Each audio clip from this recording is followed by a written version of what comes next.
Center, University of Delhi. We also have presence of Director General RDIS, retired Colonel Mahendra Singh. Thank you very much for being with us. Ladies and gentlemen, we welcome you all to the guest lecture on credit rating agencies and financial crisis. Madam, before I begin, I would like to take privilege to tell you about RDIS. Our chairman, Sir Shri K.C. Garg, and his wife, Mrs. Anita Garg, established a society, namely Seth Pokharmal Educational Society, to serve the community as a whole. And this society operates several institutes of repute under the brand Rukmani Devi. We impart education right from the kindergarten level, such as Rukmani Devi Bal Vatika, to doctorate level courses, such as Rukmani Devi Center of Excellence in Computational and Nanotechnology. We also have Rukmani Devi Public School, Rukmani Devi Institute of Advanced Studies, and of course our new venture, Rukmani Devi College of Engineering and Allied Sciences.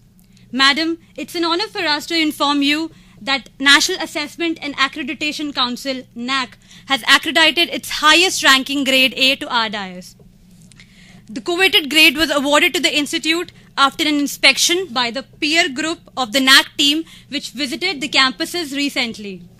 Ladies and gentlemen, now I would like to introduce you all to our guest speaker of the day, Professor Madhu Vij.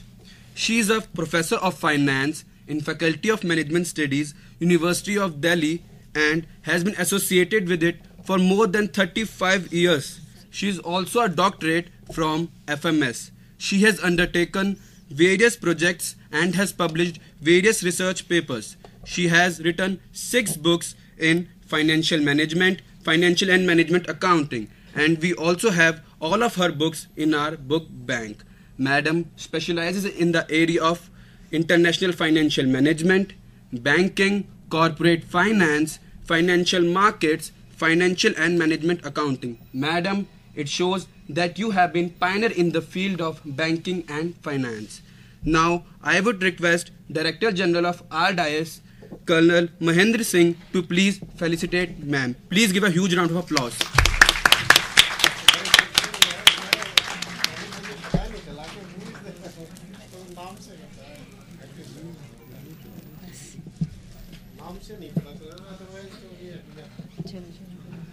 Thank you, sir. Madam, we are really honored to have you with us today. Ladies and gentlemen, we would also like to take privilege to introduce the gathering to the Director RDIS, Colonel Mahendra Singh. Just few lines, sir. Just few lines. Sir. These students must be totally fed up. No, after sir. hearing about me so much and RDIS. No, sir. Sir, with an experience of 35 years in Indian Army, has inspired us for being disciplined. Sir has obtained his degree in engineering and served at top management level. He has always imparted knowledge and ethics in us and has been a source of inspiration for everyone in RDIS family. Without further ado, we would request ma'am to kindly start the forum for session. Please give a huge round of applause for ma'am.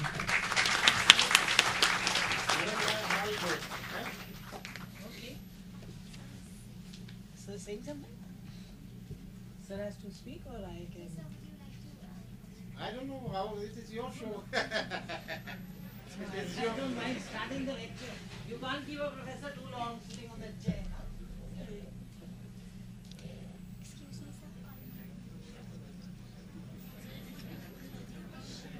It is your show, you tell me I am following your orders.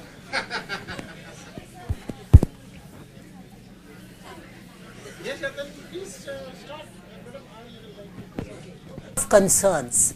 And when one has to give a lecture like this, you need to be sure that, it's something which would generate the interest of all, So, let me also admit, all this, saying what one has done and all, it's very humbling, kind of a feeling you get.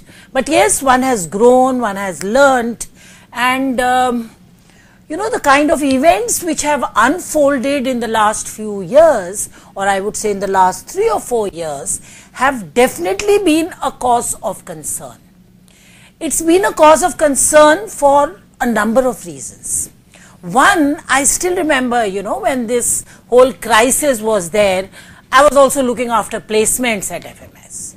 You know, so if you are in a double role, it also causes concern, because you say, okay, how do I ensure, how do I take care of all my students?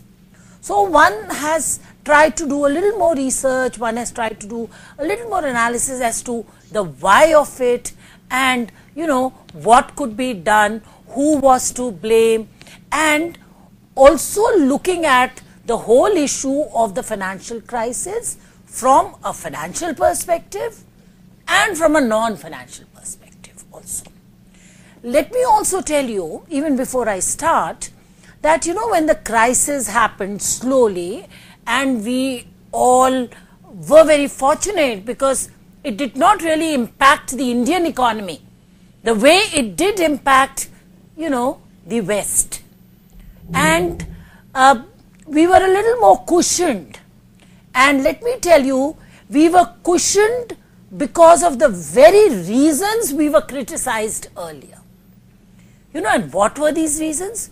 You know, I still remember there was a time when our banking sector was criticized for being over-regulated, you know. So there are over-regulations, there are a lot of restrictions by the RBI, and being finance students, I mean being MBA students, you would know that, you know, there are international best practices, and there are international best practices for all the sectors. In the banking sector, there are international best practices by the BIS, Bank for International Settlement. And when the BIS was giving rules way back, 8 to 9 years back, you know, these rules were mandatory for European banks only. The US, UK were debating, you know, and the debate was, do we not? Implying, do we accept these recommendations or we do not recommend? But from day one, RBI had absolutely no issues. They said, let's go ahead. If they are best practices, we are going to adopt them, though in a phased manner. And you will find that this whole issue of the credit rating crisis, it insulated certain sectors. And if at that time you read, let's say, 5 articles, 10 articles, for all the articles, at the end, you know, you will find there will be a line or a thought which said, who is to blame for the crisis? And in all the cases, the answer was the credit rating agencies. So we do need to re-look at the role of the credit rating agencies. What are they doing? What is the purpose for which we have formed them? And were they actually responsible for the crisis, or it's like a made-up story which we have made up?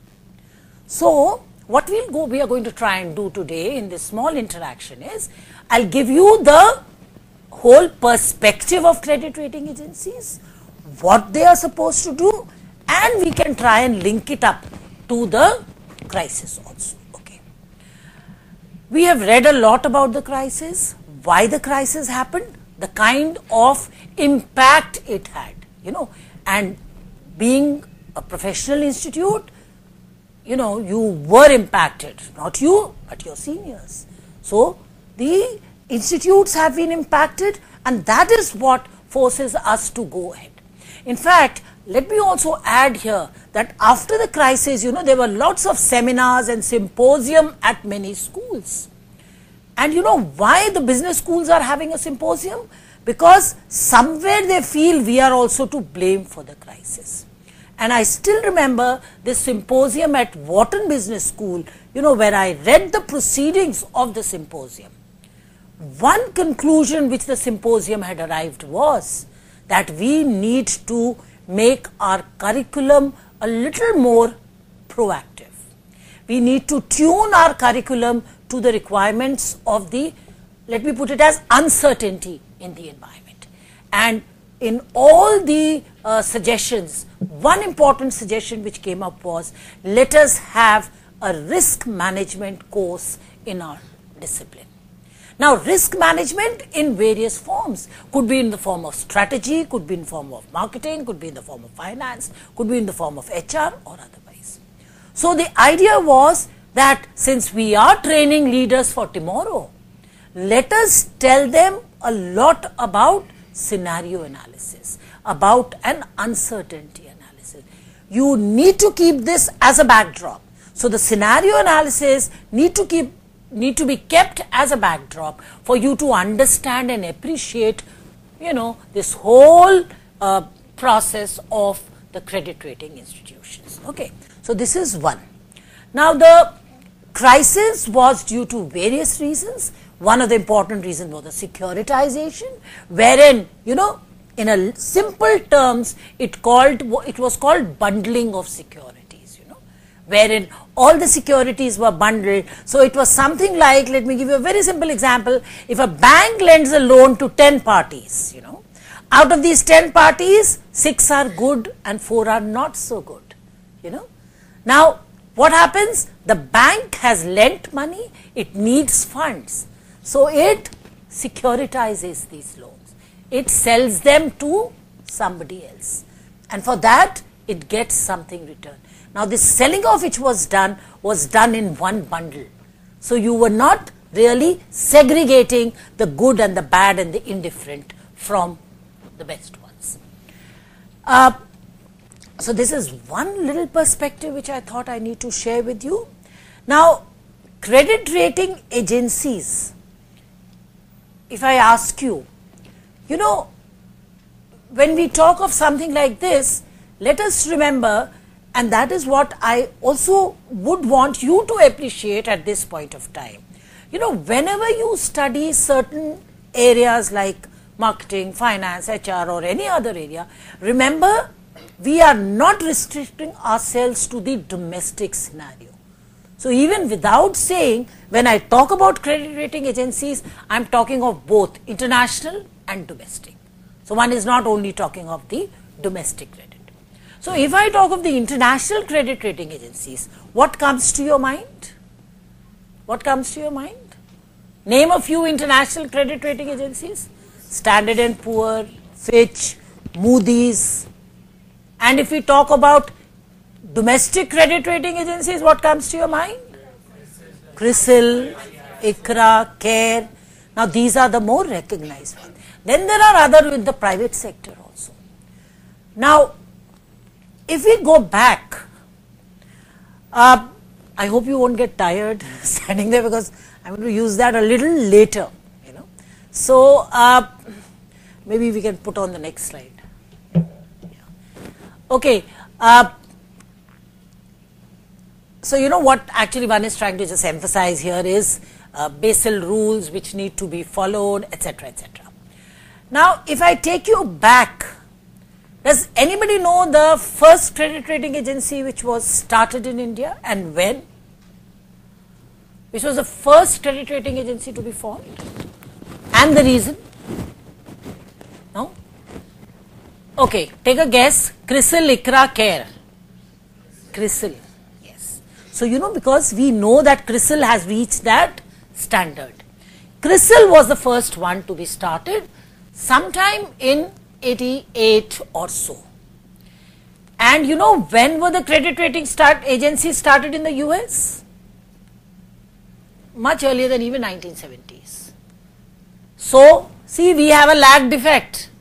So, even if we are not up to that benchmarking, you can say we are young.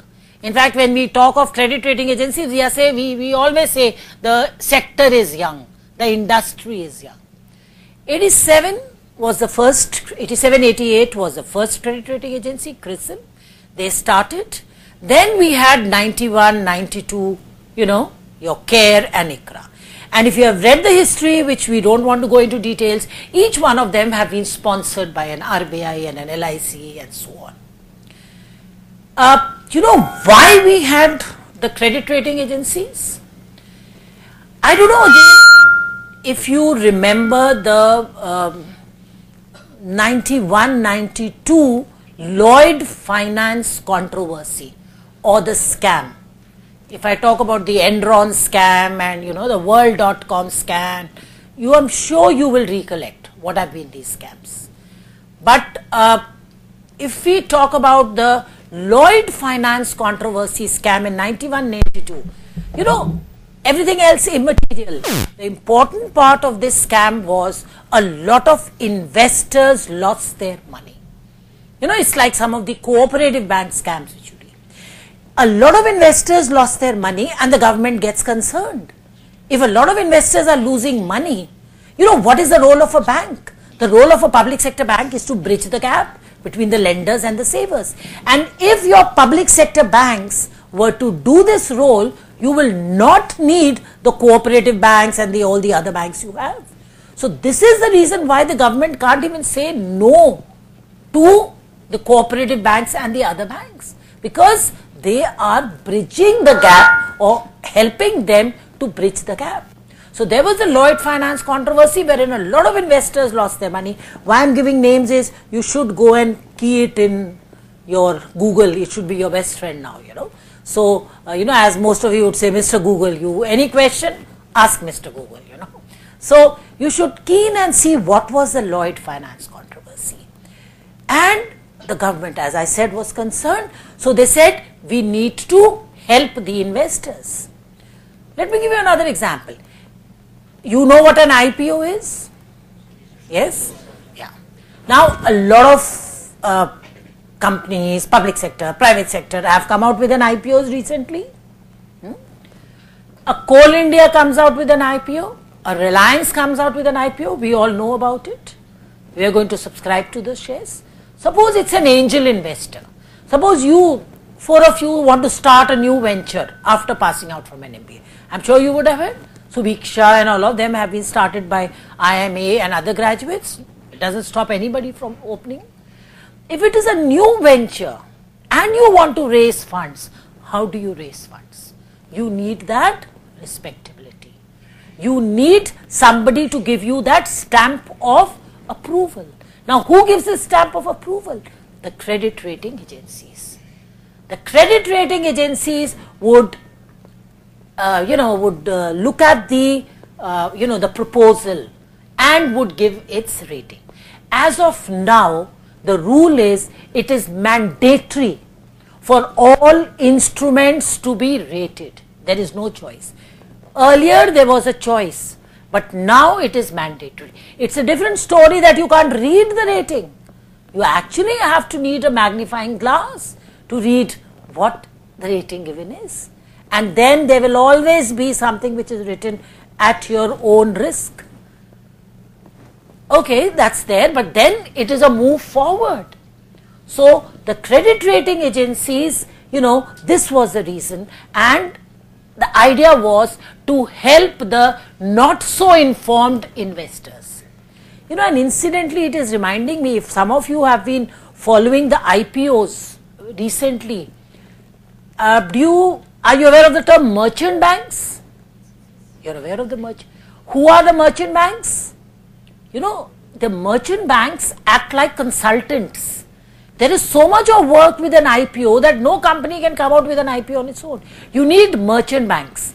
And these merchant banks are, institutions who will help with the price discovery. I'm sure you would know that now it is a book building process. So if it's a book building process, they are going to help with the price discovery. So there will be a price band. And okay, whatever the procedure is. What happens is these merchant bankers will try and sell the issue because they are, they are actually not really the same role like an underwriter, but they are helping the issue. And if, let's say, there are 4 merchant bankers involved with a particular issue and the issue becomes successful, obviously, they are going to be much in demand. SEBI has come out very recently with a very strict warning against overpricing of the issues by the merchant bankers.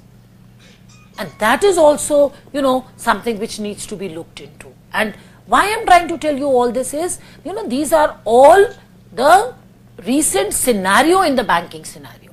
What happens is when an IPO comes, what happens is they are all overpriced. So you buy a share at 400, and after 15 days the price comes down. So what happened was, in a lot of shares, a lot of investors lost their money. And if this so, what happens? The investors shy away from the market, and SEBI does not want that. So the regulator is always keeping in view its role, and it's always, you know, in a position which brings back the normalcy in the market. Okay. So, you know, the credit rating institutions, the way they were formed, then we have a lot of these private credit rating institutions like an ONICRA, then we have an SMERA, you know, which is for the small scale sector. Okay, so, you know, the whole purpose, the role of the credit rating agencies has expanded in the last few years. Let me also give you one example. You know, you read of Standard Moody's giving a B plus or a B minus rating to one of your banks, and then there will be a rejoinder says, no, we don't agree with the rating. So remember, this is also another dimension of rating which we will try and examine later, which means the questioning part. You can always try and question the rating. Okay. Oh, you have a remote here. Very good. Okay. Now, you know, I have just kept a few slides to give you a little more information and backdrop. So, the recent bankruptcy of Enron, World.com, Parmalat, and these have forced the regulators to come up with various, you know, measures which would help the investor. What you have to remember is, CRAs are giving you an opinion, and the government is trying to help the public at large. That is the role. Okay. Now you have majority of CRAs like you know, Institutional Investor, Euromoney, Economic Intelligence Unit, and then there are various dimensions to it which we should also replicate. Okay. 2 slides, and then I ask you one question. This was again, you know, what was the one of the observations. You know what is SEC? Securities and Exchange Commission. It is the counterpart of, like you have SEBI here, you have an SEC there. So the Securities and Exchange Commission will regulate your foreign credit rating agencies. They are, you know, in that role. Okay. So, you know, in the case of ratings, I have just used some of the words, resident mortgage, backed securities, and so on. There are dimensions to this, and we are going to examine them a little later. You know what, specifically the last line which talks, last 2 or 3 lines which talks about significant aspects of the rating process were not always disclosed or even documented by the firm. You know, what are we going to examine them as? We are going to examine them as the methodology of the rating. Do we get to know the methodology which the rating agencies are adopting? And that is where the crux of the argument would lie, you know. And here let me also add, you know, that, you know, even at FMS we have a lot of students who go to CRISIL, who go to ICRA in various roles, and we always try, at least I try and find out from them, try and ask them, what is your methodology? No, nobody gives an answer to that question, because it is said that the methodology is secret. There has been a continuous debate, but now if you look up the net, you look up CRISIL and ICRA site, they will give you some methodology which is not conclusive. And here again, there are a lot of issues involved in terms of, do we make our methodology public or we do not? But yes, okay, let me just go to the next slide. Yeah, this is an important dimension, the silence of the agencies. You know what the silence of the agencies, if you had read a few articles after the crisis, none of the agencies came forward and, you know, there was something like what we call as the first mover advantage. So there is no first mover advantage in the agencies taking blame for the crisis. Let me add here, AIG, Lehman Brothers, they collapsed after the crisis. Even the evening before they collapsed, they had a good rating. They had an A+ rating. So at 5 o'clock in the evening, they had an A+ rating, and the next day they had collapsed. So what does it mean? The rating agencies are not fulfilling the purpose for which we have formed them. In fact, I am always reminded of this incident, the year, the time they collapsed. I still remember Lehman Brothers had come to our campus for recruiting, and they had recruited. And, they recruited 3 students from our campus. And what happens is we have a typical different kind of system which we follow. So, if the placement is happening on a particular day, we open all the letters at the end of the day. There are a lot more parts involved to it.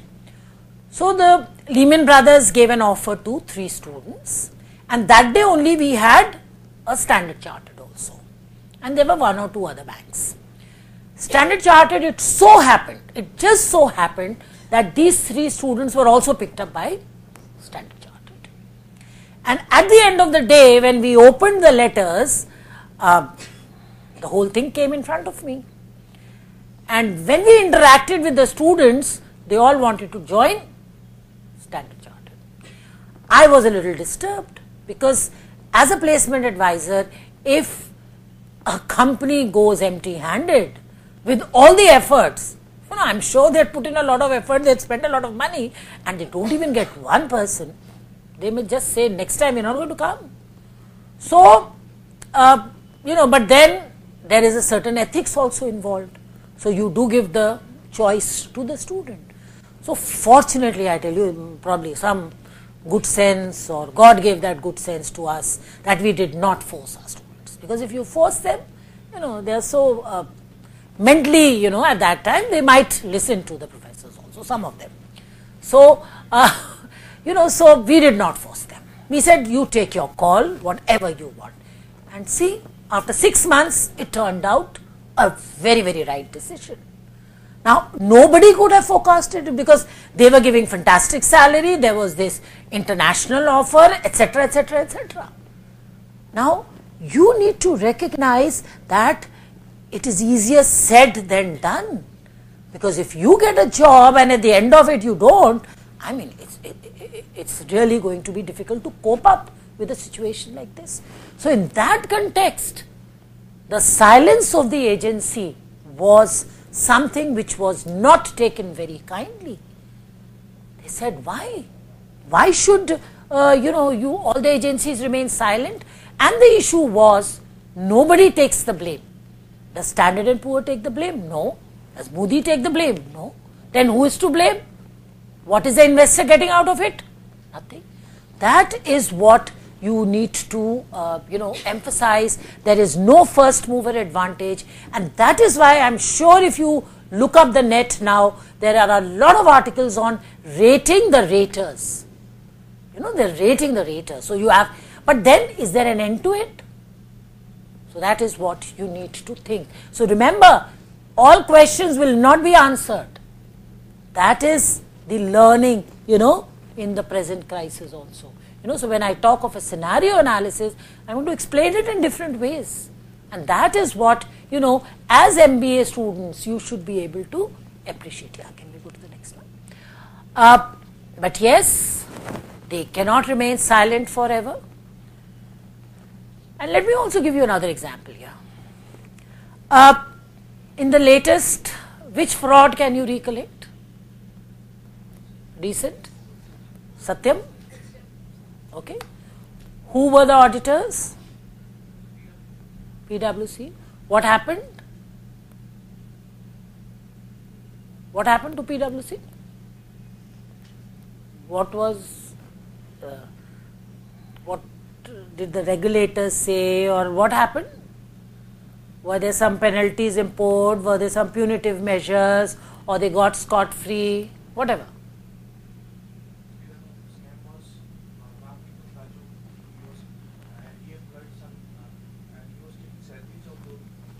Okay. That scam, after a board was formed, which consists of three very senior members, and those three persons have to take over. It was taken over by Mahindra. Okay. After some years, and Mr. Kiran Karnik was a main member of that, and he tried to balance that 70 to 100 crore scam. So he tried to balance that. Okay, that is it. Yeah, thank you. And even the partners were told, some of the partners, okay, you can't practice. And if you had seen even in some of the offices of PwC, there was mass scale movement from PwC to the other sector. I mean, we found that. So there was a lot of movement in PwC. You know, immediately the the role, they had to do an auditing role, or otherwise, the kind of assignments they were getting decreased. Even in the other Arthur Andersen scam, we used to have these big consulting firms. We don't have Arthur Andersen. So after the Enron scam, Arthur Andersen also faced music. But in the credit rating agency scam, nothing happened to S&P or Moody's. Why do you think so? In an Enron scam, did you see? The CEO of Arthur Andersen and otherwise, they really had to face, issues. The license got cancelled, and this was probably, here also in the PwC case, there was this thing, okay, you can't practice for so many months or so many years. They did give time periods. And in the case of the scam, wherein again a lot of investors lost their money, nothing happened. Why do you think so? Why? What is the difference between the two scams? It's like you had the subprime crisis, we called it, and then you had the Satyam scam, or the World.com, or the Enron. In the Enron, the Arthur Andersen is taken to task. In Satyam, you take, Pricewaterhouse to task. But in the subprime crisis, nothing happens to you in S&P and a Moody's. What happens? Why? What is the difference? And that is where the crux will also lie. Just give a guess.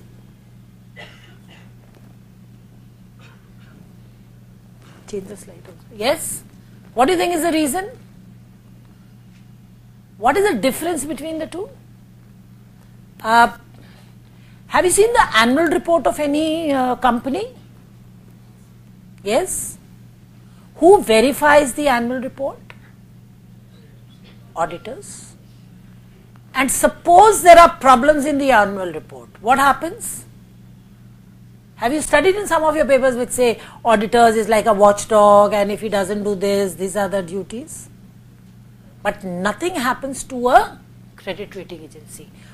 Auditors are liable for the true and fair opinion of the accounts they verify.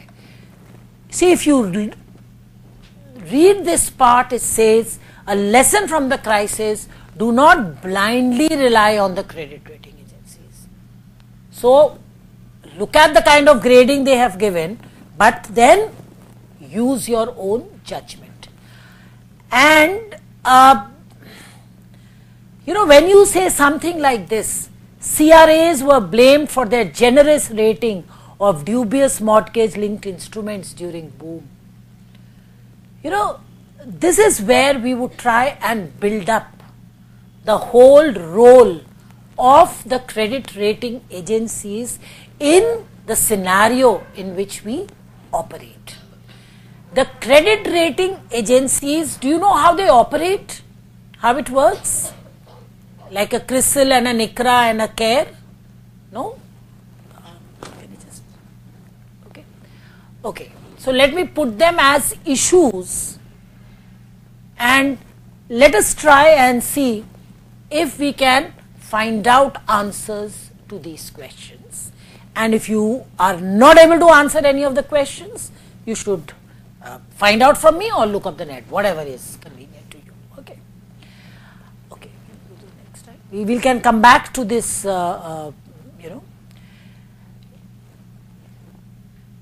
There is the second point here, which says adverse business model, and there is a third point here which calls of ratings are opinions and not guarantees. Now can you think of the difference between Enron and a credit rating agency, or an auditor and a credit rating agency? Just guess. Yeah? What does an auditor do? Verifies the information. There is no regulator in CRS. There is a regulator, SEBI. There is a regulator. They guarantee. In the case of companies, it is guaranteed. And if it is not, you can hold them responsible. However, in the credit rating agencies, you cannot hold them responsible. So, remember that a credit rating agency gives an opinion. Just tell us what this English language would mean in a purely English language meaning. Ratings are opinion and not guarantee, because we are going to build on this. Let us see what you think it means. English language meaning. They are only suggestive. Okay, very good. They are suggestive and not assured. Very good. What else? That's actually explaining what the thought in this line is, yeah? Okay. Okay, it's a forecast. Yes, absolutely right. Suggestive, forecast. They basically give their own view according to their own calculations, Okay, which may differ from one agency to other. okay, They can't be held liable for that, okay, and they will be answerable for that if something happens. okay. You have said something which is a little more interesting, which says opinion which may differ. What does that mean? Every credit rating agency has its own calculation. As you say, they have methodology to ascertain the credit rating they give to the company.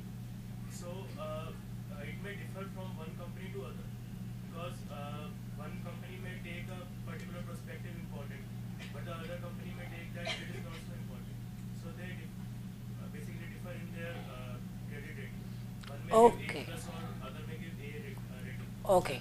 Remember this point, I'll come back to it again, and then I'm going to ask you, and then maybe the others. Because